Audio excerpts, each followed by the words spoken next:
Mi imamo srečo, ker je naša občina nam v bistvu že 3 leta nazaj zagotovila romsko pomočnico in jo tudi občina plačala kot eno obliko nadstandarda.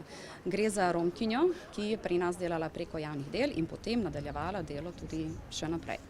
Ta izkušnja se je izkazala za zelo pozitivno, predvsem zaradi tega, ker je ona en izjemno pozitiven zgled, ki vodi vse prebivalce naselja in v bistvu nam je pomagala zgraditi neko zaupanje s prebivalci naselja. Ona je tudi prva, ki je svoje vnuke vpisala v vrtec. Na ta način so tudi prebivalci videli, da smo zaupanja vredna ustanova, da lahko svoje otroke pri nas pustijo, da bo za njih v redu poskrbljeno. Tako da zagotovo romski pomočnik oziroma vključevanje romske populacije ali v obliki javnih del ali v obliki romskega pomočnika je dobrodošlo. Vendar romskega pomočnika šola dobi glede na število romskih otrok, ki so vpisane na šolo. Torej šole, ki imajo manjše število romskih otrok in ne dosegajo teh normativov, žal ne dobijo romskega pomočnika.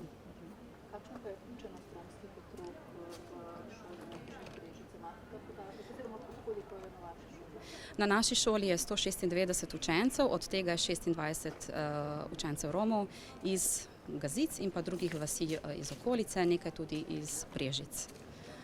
Po drugih šolah pa v osnovni šoli Brežice 10, Velika Dolina 7 in Dobova 4.